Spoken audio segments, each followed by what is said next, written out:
Monica, welcome. Thank you for being willing to do this. Would you introduce yourself to the people who are watching this video? Yeah, sure. So my name is Monica Sesma, and I am originally from Mexico, but I live in Canada. And I identify myself as a cisgender, able woman, and raised Catholic, passing white, mestiza. And I go by she, her pronoun. And in terms of my profession, I work for the University of Calgary as a sessional instructor. And I also work for the Eastside Family Center as a clinician. Also, I work for the Calgary Family Therapy Center as a family therapist. So I identify myself as a counselor and also as a sessional instructor. And I mostly teach on topics of counseling, psychotherapy, therapy, and clinical supervision, and also qualitative research. So that's my background. Thank you.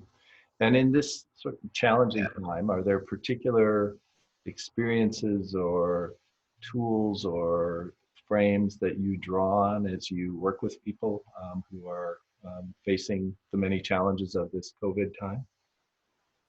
Yes, and like my work in general, and has been radically impacted and has been transformative and or has been changed because of the COVID-19. And I was already doing online teaching and also face-to-face teaching or blended teaching. However, with the COVID, it is different, right? I found that it's not only online learning, but there is another component or another layer what is impacting the learning and all these learning processes. That is mostly the stress that people is experiencing at home. They are in forced physical isolation. They are trying to connect with others. So they have children at home. Many of them, other of them have lost their job because of they were working in organizations or companies that they were impacted by the COVID, and so they are letting go many people. Some of my students have lost their jobs. So it is, like the online learning, it seems like many of them were already comfortable with meeting via Zoom or in online forums. However, I can see as an instructor, it's not the same. It's not the same. Like you are not engaging, in your scholarly work when you are in such a level of distress, stress, and anxiety or emotional. Uh, you are not emotional in the same state like you were before this, right? So I can see that, so I need to adapt these learning processes by not having for example, flexible deadlines, and checking all the time, like what do we need. And sometimes in the beginning, because for one group I transitioned very fast to online, so it's also checking about how we are doing as people, not as students and not as a group necessarily in relationship with what we are learning, but mostly about how are your lives. And I also noticed that for students it's very important to share their stories and how a friend got COVID, how another friend is in quarantine. So I notice also this is impacting the way the agenda of the day for the learning, right? Like people in the past were more private about what they were sharing in class, and most of them, if I was trying to do a check-in, they might not be sharing anything. And now people is open to share what is going on in their lives and how this is impacting. So the check-ins, like in the past, were like 5-minute check-ins. The people, oh, I'm good, I'm fine, etc. Now is taking more of the time of the online class, for example. And in terms of the counseling, I also noticed differences, and that we went from face-to-face counseling to phone counseling, e-therapy, and Zoom counseling, or counseling with video camera.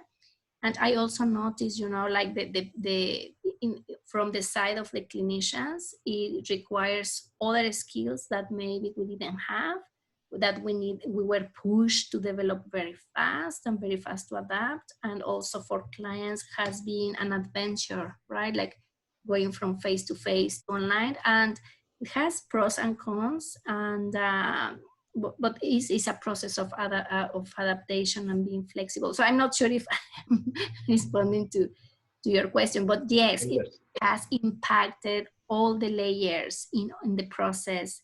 And from counseling has impacted everything, and from my teaching also, even when as an instructor I was doing online teaching, and the students were already sometimes in the online certificate, it has impacted, and these learning processes and all the activities that we were doing. Mhm.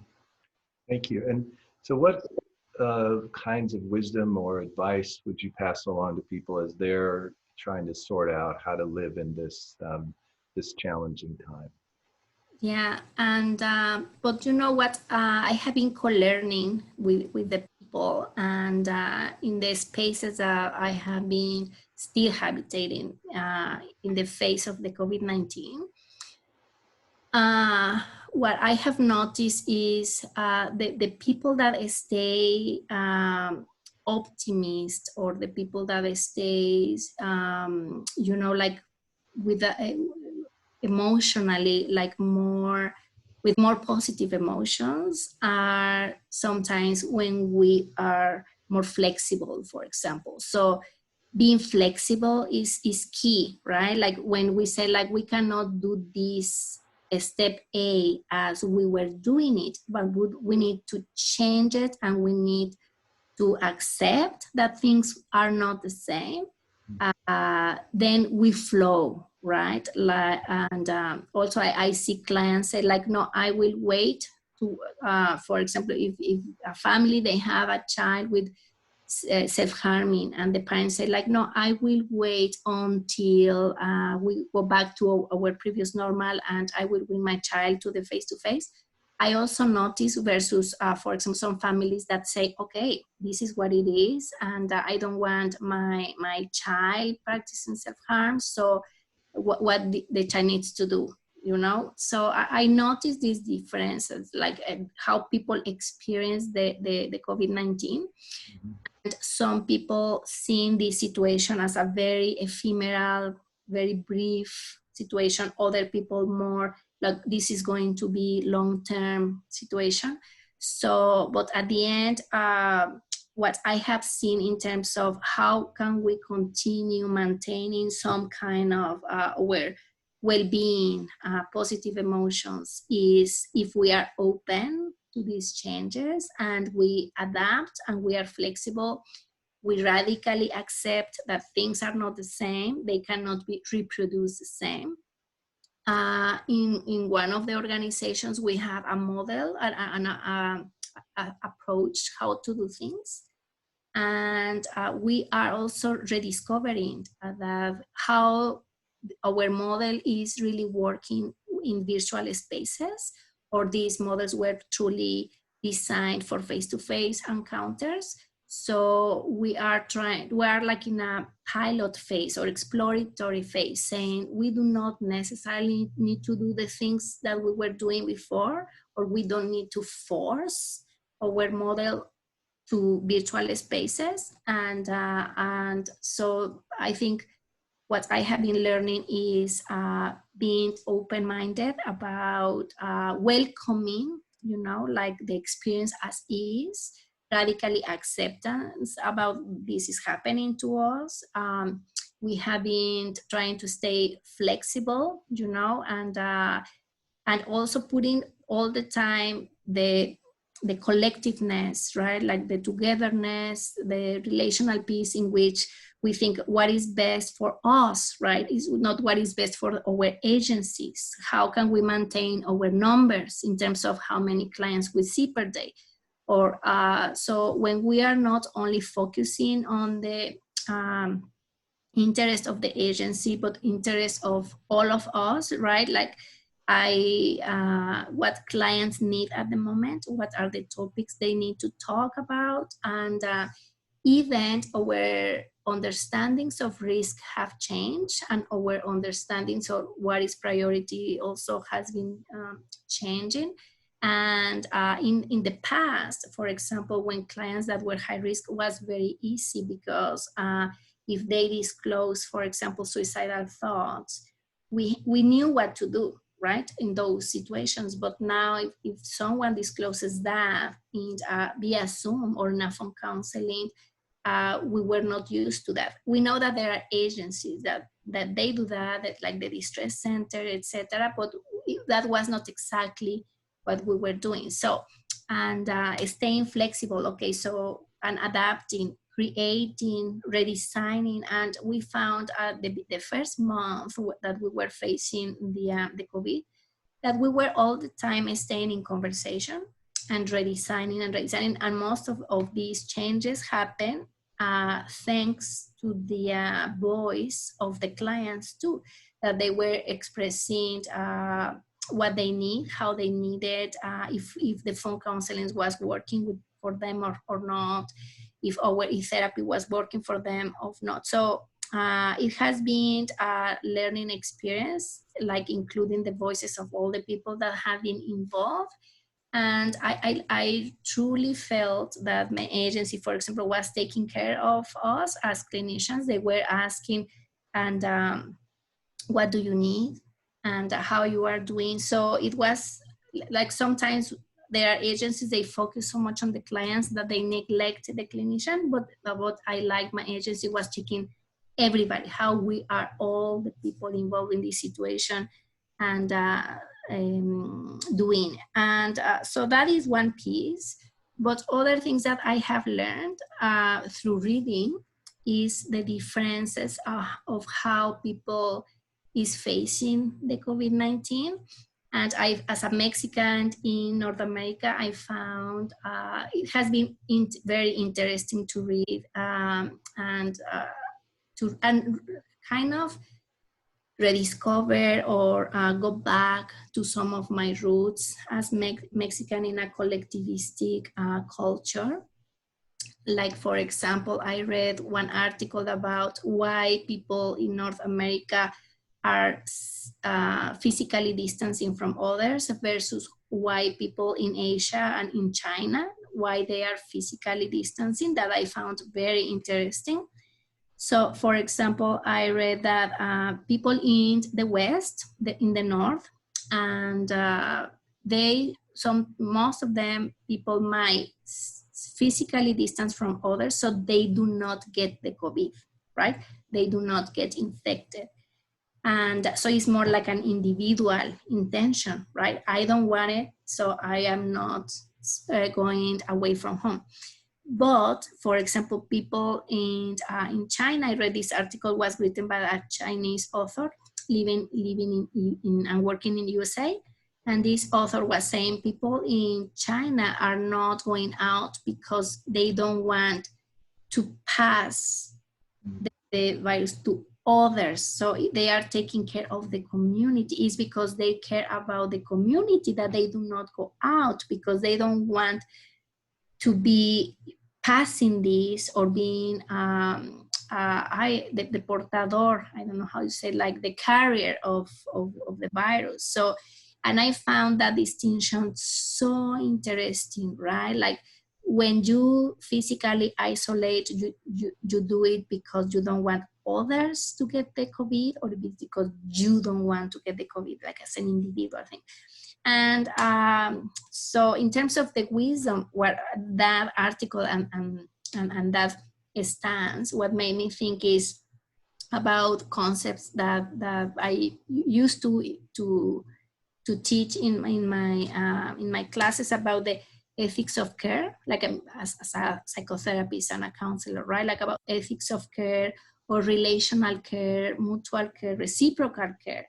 And I found that is different, you know, when you face a pandemic like this one, when you do things in order for the whole community to stay safe, healthy, well-being, etc. So I think with that example, kind of, it was a great reminder about the importance of staying in relationship all the time and doing things because you care for the space between us and us, right? That this other concept of Schotter of the togetherness.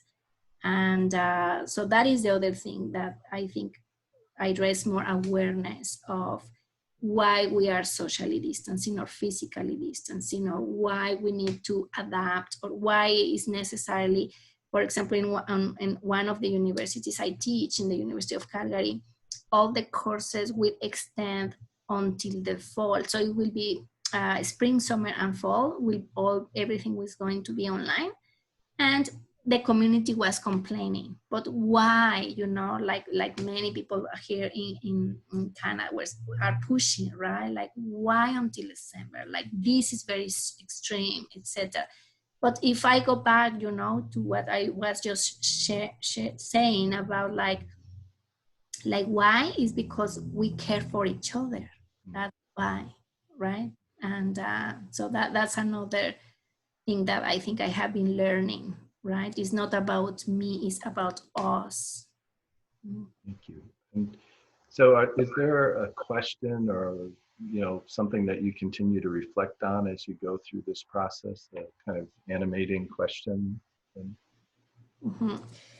And so as a clinician, for example, when and I have been doing a lot of phone counseling, and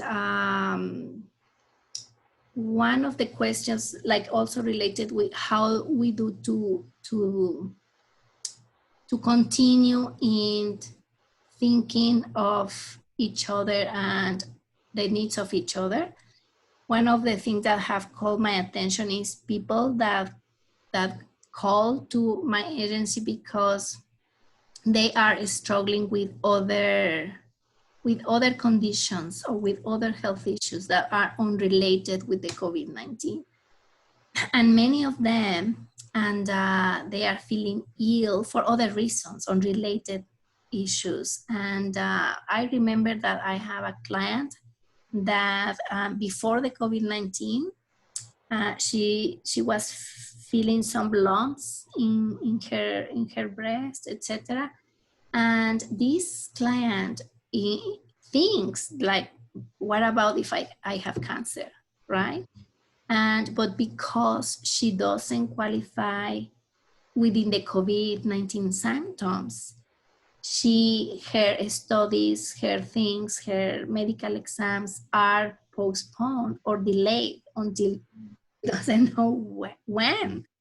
And she was telling me one thing, you know, like the government, and she understands like is taking care of all the people that might have the COVID-19 or might be at risk of the COVID, and she understands that piece. But what about these other people that might require immediate medical attention and they are not receiving it, right? And she felt neglected by the government and neglected by the community.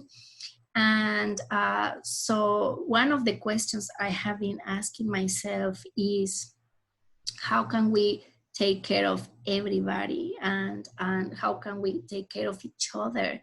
And I felt, I don't know, like one piece of me felt very sad. And it's not the first client, I'm just giving this client, but I have had conversations with other clients that are in the same situation. One of them had a car accident, like a bad car accident. And this person was crying over the phone saying like, I am in extreme pain, right? Because of the accident. And I know that my body will heal, and my body is wise, and my body is doing their part, and I will be okay.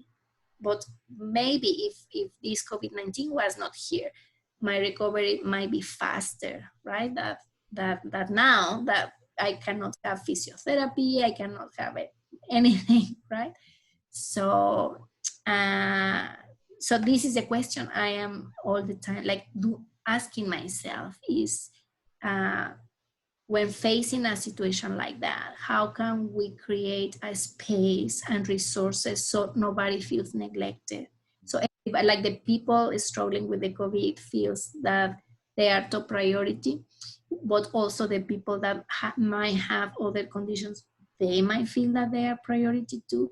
So how can we, that maybe my question is, how can we create the space and the relationship with everybody feels important, and everybody, it's like, as I'm instructor, right, I do the same thing when I'm teaching. For me, the main core of my teaching is everybody in my room needs to feel bright, intelligent, creative. There is, how can I create a space, an assignment, an assignment task, an activity that not only one or two feels they are the brightest or the intelligent, or the most intelligent. How can I create a space where everybody shines and everybody gives and everybody feels confident, intelligent, etc. So that's the challenge all the time, and I try to make sure that I do not create an assignment where only one person will be the best, and but everybody will feel they did it, but for it's the same in this case with the COVID-19, for the health system, and I am in the mental health system. How can we create that space where it's not that it's not a learning space, not that everybody will shine in the, but I mean everybody will feel taken care of, everybody will feel they are supported in their recovery, in their healing process. And so that's the question is what, and in my part is in the mental health is, how can I make sure that not only certain people in the population, they feel important for the mental health system, but everybody. And but most of the calls relate with concerns with more physical health than mental health, but still is what is my role in this puzzle, right? And so yeah. Wonderful. And what's the thing you imagine yourself doing first when we're all able to socially engage with one another again? What's something you look forward to? Well, that's a very good question. I think one of the things that I would like to do is, because this situation kind of opened the door for reconnecting with others, like we are reconnecting different as a family at home, and this also gave me opportunity to other people having contacted me, and friends from my elementary school, high school, university, and colleagues, like this has brought a lot of reconnection with people that because we were working and busy with other things. And sometimes I think we postponed sending a lovely message to a friend. So what I'm hoping to do is not to lose that closeness or closeness. No, I don't know how to say it in English. That closeness, right? That level of intimacy. And as I started saying, how my classes, the check-in was so brief. Oh, I'm fine. I'm doing well. But now with this situation, we are taking more space to talk about more details, more emotions, more things. And so what I'm looking forward is maybe not to lose that level of connection, intimacy, closeness, and that tenderness, like people is being, like, for example, as academic institutions, I remember one email from one of my organizations that they were saying like, um, we are going to not be flexible with deadlines. We are going to be flexible with formats. We are going to be flexible. So a lot of accommodations, right? And I love it because I think I have always been on the boat of accommodating students according to their needs. And so I'm looking forward not to lose our humanity. I mean, it is very virtual what is happening right now, but at the same time, I see a lot of um, our humanity there, right? In being flexible with each other, compassionate with each other. So my fear is once this passes, we will go back to like our robotic life of work home, and this is your deadline, and you need to do this, and you are expected to do that, and so in my mind, when we go back to our normal and or whatever normal was, my question would be every time a student asks me, for example, for an extension, I should ask, what if we were in the pandemic? Mm. So, Mm. or again, or with clients, like at the moment, for example, before the pandemic, if clients cancel or cancel not within a 24-hour and time period, sometimes they lose their space. Oh, you miss this appointment, you postpone, you cancel, so sorry, and you lost your space. But now with this, it's not, oh, you need to be flexible if they are not in time, if they cancel, if they, right? So once this pandemic passes, I wonder what is going to happen. Are we going to make accommodations for clients? Are they going to lose their space if they miss? And my question will be, okay, what if we were still in the pandemic? This family is going to lose their therapeutic space because they didn't show up. So, and things like that. So my hope is I'm looking forward to, like what you are doing, to understand what are these pearls of wisdom and then learn from them and not forget them, what we are learning, because we are incorporating to the non-social distancing or physically distancing of. So maybe I'm looking for that. Wonderful. Well, Monica, thank you so much for being so available to this conversation and for sharing your wisdom. I hope all continues to be well. Yeah, thank you, Steve. The same for you.